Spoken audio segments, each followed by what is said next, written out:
Hi, first graders. Welcome back. Today we're going to learn about something called compare and contrast.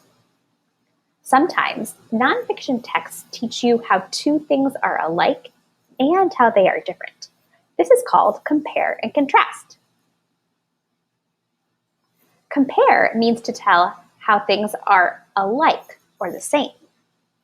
Contrast means to tell how things are different or not the same. Here are some words that you can think about when you're thinking about how to compare something. When you're reading through a nonfiction text, you'll know the author is trying to compare things because you'll see words like same, also, both, similarly, or in common. These words are clues that the author is trying to compare two different topics. If you're looking for clues for if an author is trying to contrast two topics, you can look for words like different, unlike, although, and however. One way that you can show how two topics are the same or different, or how you can compare and contrast two different topics, is by using a Venn diagram. Here is what a Venn diagram looks like. Two circles that overlap with a space in the middle.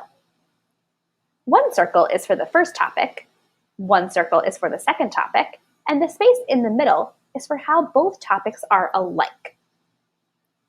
Each circle is for the part where you can show how two topics contrast or how they are different, and the middle is for how those two topics compare or how they are the same.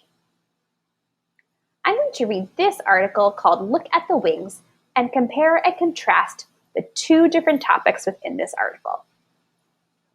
Look at the wings. Butterflies and moths can be hard to tell apart. They both have wings. They use their wings to fly. You can use their wings to tell them apart. Most butterflies' wings fold on top of their body. Their wings are usually bright colors. Most moths' wings fold on the back of their body. Their wings are usually dull colors. Interesting. I'm going to use this Venn diagram to compare and contrast the two different topics in my article.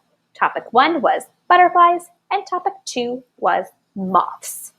Well, let's think about butterflies first. What did I learn about butterflies?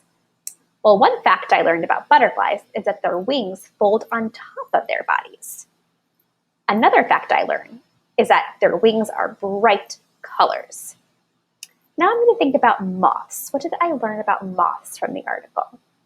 Well, I learned that their wings fold on the back of their bodies. That's different from butterflies. Butterflies' wings fold on top of their bodies.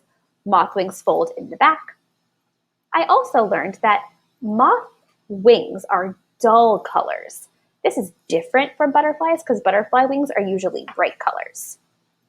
Now I will think about how I can compare moths and butterflies, or how they are the same.